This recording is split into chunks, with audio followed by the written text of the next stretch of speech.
Assalamu salawatullahi rasulullahi salawatullahi. Assalamu salawatullahi rasulullahi salawatullahi. Assalamu alaikum wa rahmatullahi wa barakatuhu. Chers téléspectateurs, que la paix, la miséricorde et les bénédictions d'Allah soient sur vous. A'oudhu billahi minash shaitanir rajim. Je cherche refuge auprès d'Allah contre le Satan maudit. Bismillahirrahmanirrahim. Au nom d'Allah, le gracieux, le miséricordieux. Bienvenue à l'histoire des prophètes. C'est la troisième partie de la quatrième émission dans laquelle on était en train de discuter à propos du prophète Abraham. Inch'Allah, on va discuter dans cette partie. Dans les deux parties, les anciennes parties, on a discuté déjà à propos du prophète Abraham. J'ai avec moi des invités, M. Abdul Rashid Al-Sahib, le missionnaire de la communauté islamique Ahmadiyya au Canada, et M. Drabo Al-Hassan, le missionnaire de la communauté islamique Ahmadiyya du Burkina Faso. Bienvenue à ce programme. Et M. Abdul Rashid Sahib, on était dans la dernière partie, on était en train de discuter à propos d'Abraham et plus précisément son dialogue entre lui et son papa. Donc si vous pouvez ajouter quelque chose. C'est vraiment très intéressant et chaque fois qu'on le lise, on salue le courage de Hazrat Ibrahim et on a envie d'avoir le même genre de courage, surtout nous les missionnaires, nous devons avoir le même courage que Hazrat Ibrahim. Comme je disais, qu'il n'a pas caché qu'il va faire quelque chose contre ses idoles. Et comme je dirais tout à l'heure, que dans la loi de ce pays, insulter les idoles, c'était apostasie. Et l'invitation à la mort. Ah oui. Et la punition de l'apostasie, c'était brûler vif. C'était la punition de cet acte ou ce crime. Si quelqu'un commettait, donc automatiquement il le faisait. La preuve en est que lorsqu'il y a eu des protestants, lorsqu'ils étaient avant les idolâtres, après ils sont devenus des protestants, ils avaient été brûlés vivants. Donc c'était la pratique ou la loi de ces personnes ou ces peuples, et Nemrod, qui était le roi de ces gens-là, sa mention aussi, nous allons parler tout à l'heure. Qu'est-ce que Ibrahim dit ouvertement? Il dit Watallahi, au nom de Dieu, je vais le faire. Vous n'allez pas m'empêcher de faire. Qu'est-ce qu'il veut faire? L'aqidana, il veut faire quelque chose. Une personne qui ment, il est lâche. Il ne peut jamais dire s'il va faire. Il allait dire de façon discrète et c'est fini. C'est vraiment un argument fort même. Oui. Oui, donc chaque fois qu'il y a quelqu'un qui va mentir, ça veut dire qu'il y a une lâcheté quelque part. D'ailleurs, il n'a pas recours à l'ilma. Oui, oui. Maintenant, il dit Tallahi la aqidanna, je vais faire quelque chose. Asnamakum, contre vos idoles. Ce ne sont pas mes idoles. Malgré que cette idolâtrie, ce lieu d'idolâtrie, c'était pour lui. Mais le crime n'était pas que lui-même, il avait le droit de détruire ou insulter ses idoles. Le crime, c'était qu'il a insulté les idoles, même si ça appartenait à lui. C'est pour cela qu'il allait faire ce qu'il allait faire. Bada an tawallu mudbirin, lorsque vous allez retourner, je vais le faire. Qu'est-ce qu'Allah dit après? Qu'est-ce qu'il a fait? Faja'alahum juzazan. Il l'a rendu au marceau. Illa kabiran lahum. Parce qu'il a donné une leçon. Sinon, qu'est-ce qui l'a empêché de détruire le grand aussi? Parce qu'il avait un plan dans la tête. Illa kabiran lahum, seulement celui qui était le plus grand parmi ses idoles, il n'a pas fait quelque chose contre cette idole. La'allahum ilayhi yarji'un, lorsqu'ils retourneront, ils vont comprendre quelque chose avec ça. C'était le plan, bien préparé. Kalu man fa'ala haza bi alihatina. Lorsqu'ils sont revenus, qui a fait ça? Donc, Avec nous. Ils étaient en train de demander à leurs idoles ou bien ils étaient demandés Non, entre eux-mêmes? Entre eux. Même. Ok. Qui a fait ça avec nos idoles? Et Sylvie qui a fait ça, certainement il est parmi les injustes. Ce n'est pas une bonne personne. Parce qu'ils le croyaient comme leur Dieu et comment ils pouvaient accepter que quelqu'un le fasse. Maintenant, parmi eux, il y avait un certain qui disait, Kalou, ils disent que nous avons entendu une personne, un jeune, Fatan, à ce moment-là, Hazrat Ibrahim était un jeune, Fatan, Jaskuruhum, qui parlait de ses idoles. Ça veut dire que le message était passé. Le message n'était pas caché, c'était passé. Jaskuruhum yuqalu lahu Ibrahim. Son nom, c'était Ibrahim. Ici, je vais dire quelque chose de très intéressant. Selon la Bible, lorsque Hazrat Ibrahim a eu son enfant Isaac, c'est là qu'il est devenu père des nations. C'est là que Allah lui a dit, selon la Bible, qu'à partir de maintenant, tu ne seras plus Abraham, tu seras Abraham. Et Allah dit non. Lorsqu'il était jeune, même à ce moment-là, il était Ibrahim. Donc le Saint-Coran contredit cette chose. Okay. Maintenant, nous avons entendu parler de ces idoles et que cette personne disait qu'il allait faire quelque chose contre les idoles. Les autres ils disent, Kalu fatu bihi ala ayunin nas. Apportez cette personne devant tout le monde. Ouais. On va le juger. Donc, que pour le procès verbal. Oui, procès verbal. Et ça, c'est Nemrod. Ok. Parce qu'ils ont présenté que voilà, selon la loi de la religion que nous avons, cette personne qui a fait ça, c'est quelque chose qui est grave. Okay. Maintenant, il faut prouver que vraiment c'est lui qui a fait, parce que nous avons entendu. Il faut le ramener devant les gens.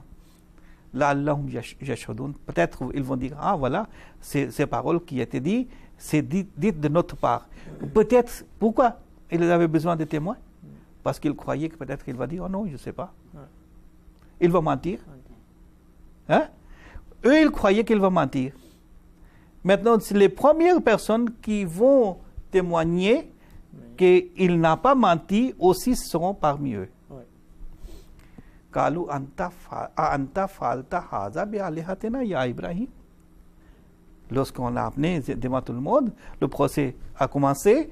Ils disent, oh Ibrahim, est-ce que c'est toi qui as fait ça avec nos idoles? C'est toi qui as commis ces crimes d'insulter nos idoles?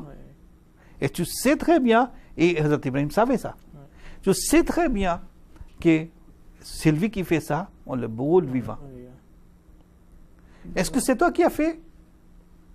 Kala, Hazrat Ibrahim dit, Bal, c'est là maintenant le problème. Mais avant qu'on arrive à ce problème-là, avant qu'on règle ce deuxième problème, il faut qu'on règle le premier problème, qui est qu'il a cassé, il a brisé. Donc si vous pouvez ajouter, on va Inch'Allah revenir là-dessus. Monsieur Drabo, si vous pouvez ajouter, comme vous voulez. Oui, pourquoi le travail des prophètes, c'est pour montrer aux gens que Dieu est seul, que Dieu est là. Chaque fois, les prophètes est couru pour faire comprendre les gens que Dieu existe. Ibrahim alayhi salatu wassalam, il a fait ces choses-là pour montrer à son peuple que ces idoles, c'est que vous-même vous a fabriqué et puis rien fait. Par exemple, quand on regarde, il a mis les autres, comment on appelle, les autres idoles en morceaux. Et puis il a laissé les grands. Par exemple, quand ils vont venir, s'ils connaissent toutes les choses, il faut les demander. Quand vous allez demander avec les grands, là, il va dire ce qui a cassé. Celui qui a cassé les autres, là, il va dire. Bon, maintenant, ça les donne une leçon. Pour le faire comprendre, ces idoles, ils ne peuvent rien faire. Voilà. Donc, c'est ça que je voulais ajouter sur là. Voilà, il y a un autre élément, c'est-à-dire que les choses qui ne peuvent pas se protéger, comment ils vont nous protéger? Protéger. Et même ils étaient objet de la destruction. Oui. Comment ils vont protéger Non, leur nation? En fait, leur réponse allait vers ça. Parce que Ibrahim allait présenter ça comme un argument même. Hazrat Ibrahim présente ça comme un argument. Mais la question, oui, ça, mais la question se pose, est-ce que ce qu'Ibrahim a fait, pourquoi il a cassé les idoles? Parce que par exemple, on lui dit quelqu'un, un musulman, là, comme les djihadistes font, hein, ils rentrent, ils vont, ok, on peut briser le croix. S'il prend l'excuse que parce que le prophète Abraham c'est un modèle pour nous, donc nous aussi nous allons suivre ce modèle, on va rentrer chez les chrétiens, briser leur croix, chez les païens, casser leur croix. Est-ce que c'est bon? Est-ce que c'est le comportement? N'oublions pas, le prophète Mohammed a aussi cassé les idoles, 300 quelqu'un. Donc, il y a une ressemblance. Donc, là, alors que l'islam dit qu'il n'y a aucune contrainte en matière de religion. Donc, moi, je veux qu'avant qu'on arrive vers la fin, il faut qu'on tranche cette affaire d'abord. Autrement, les gens vont dire voilà, l'islam nous enseigne de détruire. Donc, comme vous avez posé cette question, c'est une question de valeur, c'est très importante que nous devons comprendre. Et que, est-ce que n'importe qui peut se lever et casser les idoles des autres? Comme j'avais dit dès le départ, que ce lieu d'idolâtrie, c'était pour Abraham, qu'il avait eu par héritage. Ce n'était pas parce qu'il a cassé les idoles des autres qu'ils l'ont brûlé, ou ils voulaient le brûler. C'est plutôt parce qu'il a insulté leur idole. Leur idole veut dire l'image de leur idole. C'est ça. Donc on comprend par cet argument que c'était la propriété de la famille. Oui. Donc, et même il était propriétaire. Donc, si quelque chose m'appartient, ce que je fais, je fais. Pourquoi tu dois parler ce que je fais à la maison pour moi? D'ailleurs, même, voilà, ça c'est compréhension. Est-ce que cette compréhension est valide ou pas? D'abord, dans le contexte, on voit qu'il y a un débat entre son papa et lui. Y compris son peuple aussi, mais il commence par son papa. Donc cela veut dire que les papas et fils sont impliqués dedans. Deuxièmement, vers la fin, lorsqu'il termine ses arguments, il dit que je vais faire quelque chose, je ruserai certes contre vos idoles une fois que vous serez partis.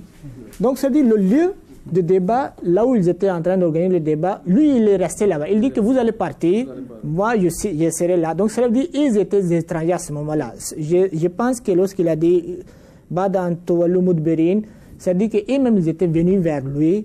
J'ai inféré, il en découle apparemment qu'à cause de cela, il était chez lui-même, Abraham, comme a dit, ou bien dans leur boutique, ou bien quelque chose, on ne sait pas précisément. Donc ça aussi, ça montre que les idoles appartenaient à la famille. Il faut comprendre aussi que c'était plusieurs séances. Okay. Ce n'était pas un débat continuel. Plusieurs jours, ça continuait, comme dit le quatrième calife, que c'était 3 jours que le débat eut lieu. Parce qu'on parle de la nuit aussi. Pendant la nuit aussi. Pendant la journée aussi, lorsqu'il y a le soleil. C'est ça. Hein? Et lorsqu'il y a étoile, lorsqu'il y a la lune, lorsqu'il y a le soleil. Tous les 3 ne peuvent pas être en même temps là-bas. Donc ça veut dire que c'était un long débat. Les gens venaient et repartaient, Donc c'était un cas comme ça. En même temps, je vais parler le cas du saint prophète sallallahu alayhi wa sallam. Après, pourquoi vous ajouter aussi au cas du prophète saint prophète. Pourquoi lui il a cassé cette maison où se trouvaient ces idoles? Dès le départ, cette maison avait été construite sous les directions divines pour donner le message de l'unicité d'Allah. Et à partir de là, maintenant, les gens ont pris la leçon, ils sont partis et se divisés dans plusieurs peuples. Le message était seul, mais petit à petit, le message aussi a changé. Maintenant, il fallait réunir le message du départ. Sa première forme. Ouais, du départ. Ça veut dire que de l'unicité d'Allah. Donc cette maison qui était construite sous les directives d'Allah, c'est la maison d'Allah. Donc les idoles n'avaient pas leur place là-bas. Les idoles, c'était ça qui était injuste dans cette maison. C'est ça. Donc nous n'avons pas le droit d'aller détruire les idoles qui se trouvent dans un endroit qui est construit pour les idoles. nous avons détruit les idoles parce que cette maison avait été construite pour Allah, et maintenant il faut le purifier encore une fois pour réunir le monde entier sur ce message. Merci, Monsieur Drabo. Il y a une autre chose on peut comprendre. Pourquoi le saint prophète Mohammed sallallahu alayhi wa sallam a cassé les idoles dans le Kaaba. Effectivement, le Kaaba, c'est construit par le commandement de Dieu.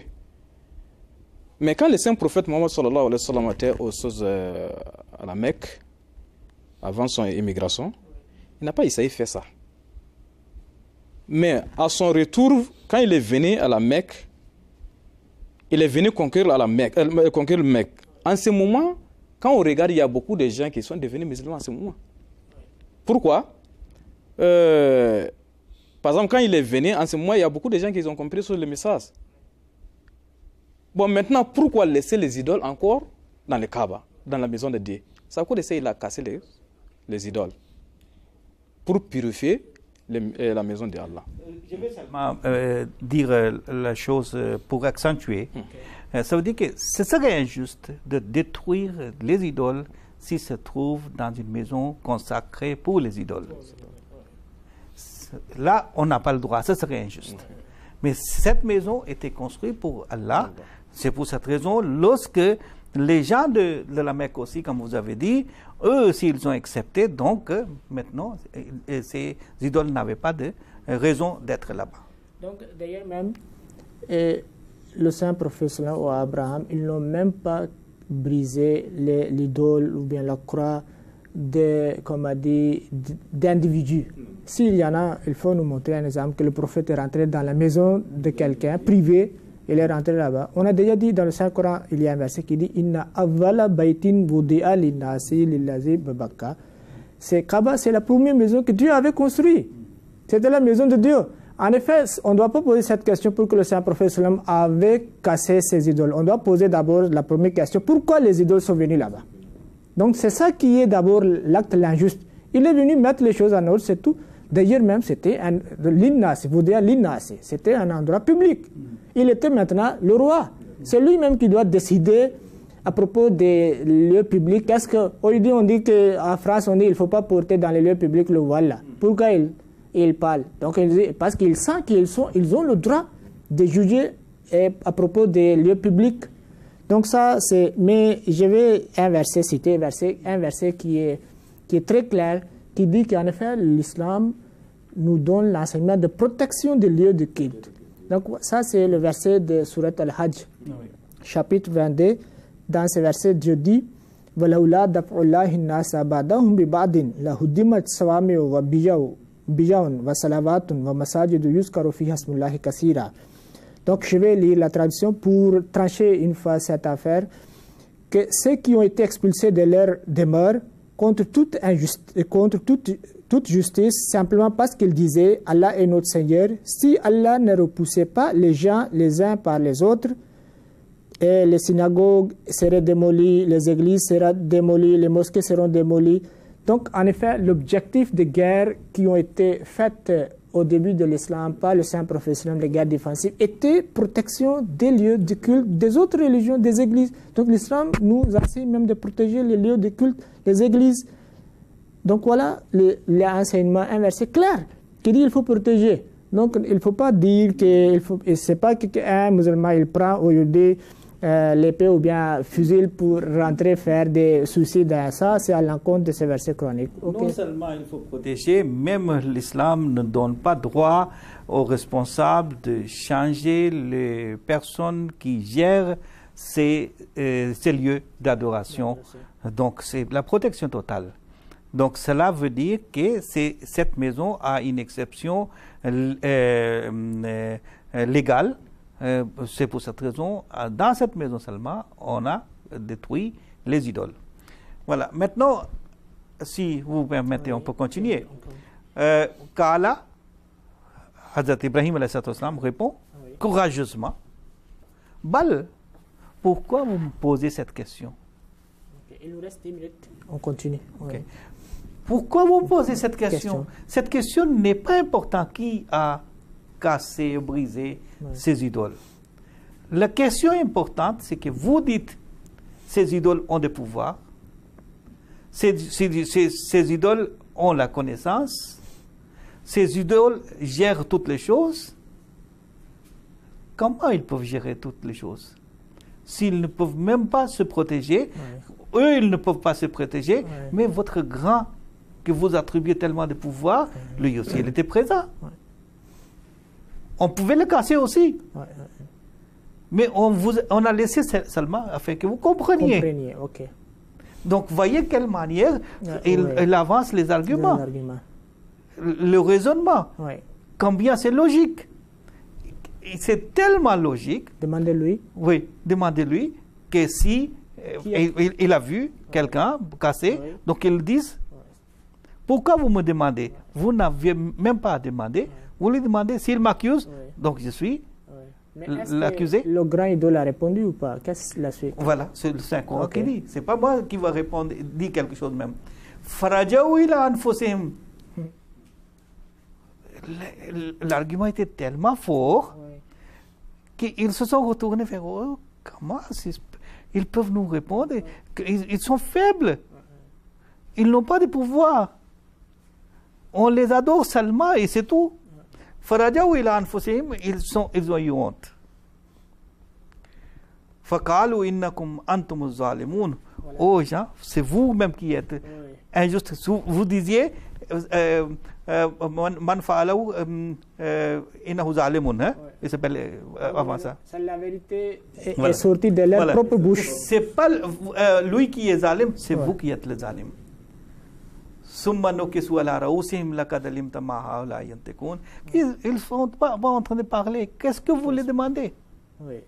Donc, c'est comment il termine le débat. Abraham, si vous allez un peu, M. Drabo, si vous allez ajouter. Oui, ce que je veux ajouter, par exemple, le Ibrahim, Hazrat Ibrahim, les preuves qu'il les a données, en tout cas, ils n'ont pas eu aucune réponse.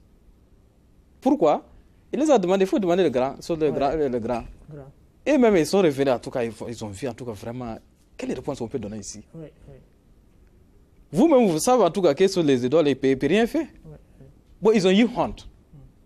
Mais il y a une chose, chaque fois, par exemple, s'il y a un débat, ou bien un débat avec, entre deux personnes, celui qui a beaucoup de preuves.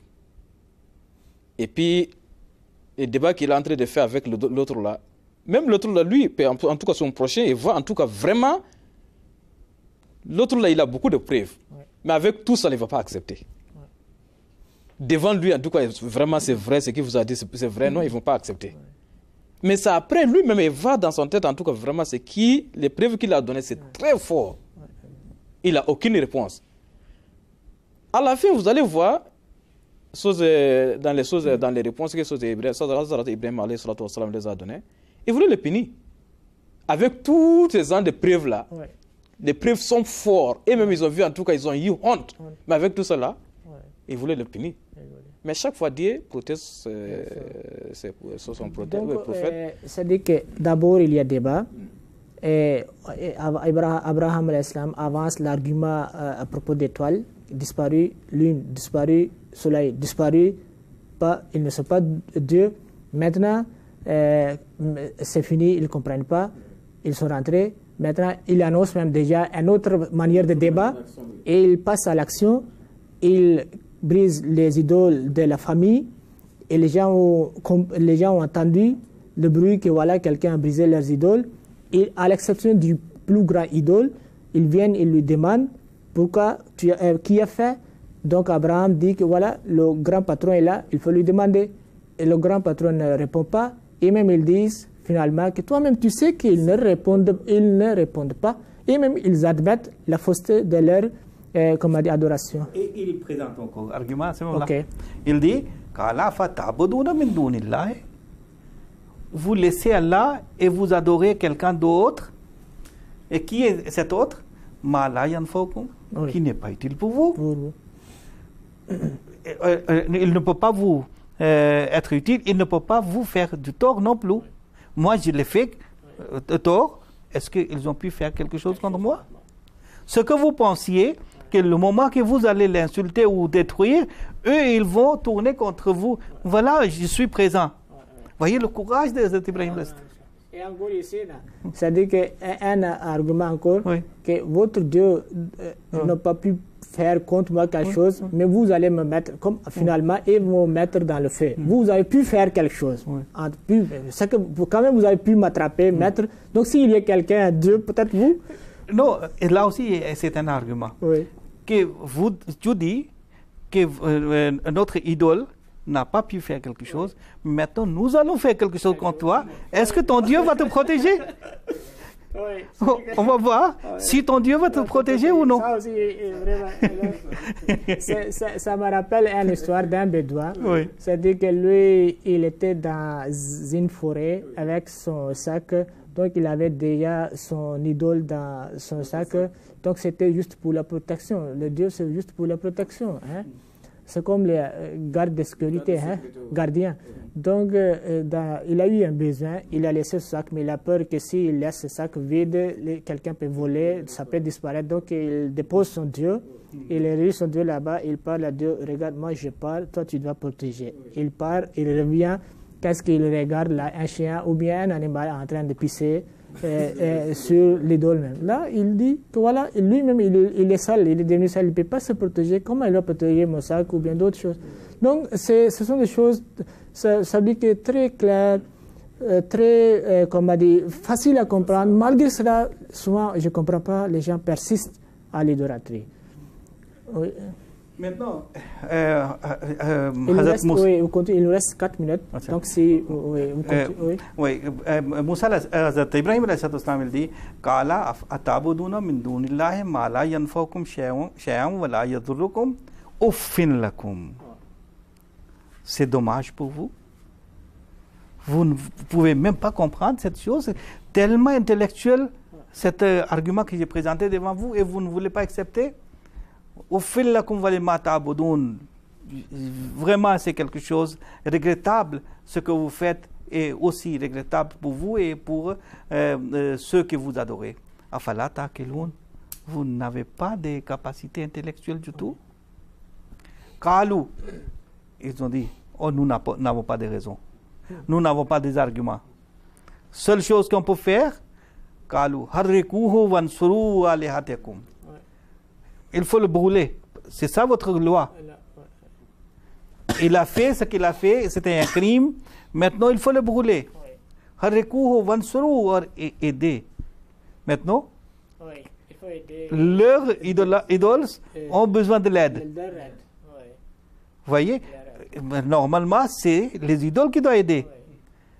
Ils sont tellement bouche bée, ils n'ont pas eu les mots à dire. Maintenant, eux-mêmes, ils sont coincés dans leurs arguments. Si M. Drabo voulait, il nous reste 2 minutes dans 2 minutes, si vous voulez ajouter. Bon, à la fin, Baram, ce soir, à la fin, dans les sols, comme le Saint-Courant a dit, à la fin, ils n'ont pas eu sur les arguments. Ils vont faire quoi? Ils vont aider leurs idoles. Normalement, les idoles qui doivent les aider. Mais eux-mêmes, ils ont en train d'aider leurs idoles pour brûler Ibrahim alayhi salatu wa salam. Ça montre les idoles, ça n'est rien. Voilà. C'est-à-dire que leur bouche, ils sont bouche bée, comme Maurice a dit. La bouche, maintenant, travail de bouche fini. Travail de bouche fini. Passons maintenant aux mains. Donc, on va faire quelque chose pour les finis. Chers téléspectateurs, nous sommes arrivés presque au terme de cette émission. Vous avez compris le style d'Abraham l'Islam, comment il était en train de discuter avec son peuple. Et vous avez aussi compris une question très importante, que pourquoi il a brisé les idoles. Ce n'était pas les idoles d'un individu, c'était de sa famille. Vous avez compris aussi le sens du prophète Mohammed lorsqu'il a cassé les idoles qui se trouvaient à Kaaba. Vous avez aussi appris d'autres choses à propos du prophète Abraham l'Islam. Finalement, on n'était que les opposants d'Abraham l'Islam. Ils vont le mettre maintenant dans le feu. Donc c'est là, Inch'Allah, dans notre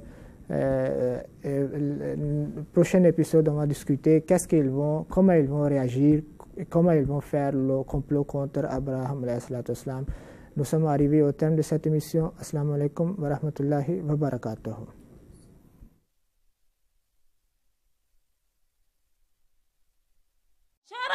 شرفي صلوات الله كرمي صلوات الله أحسن صلوات الله رسول الله صلوات الله شرفي صلوات الله ماي صلوات الله أحسن صلوات الله رسول الله صلوات الله محمد صلوات الله أحمد صلوات الله محمود صلوات الله نجي الله صلوات الله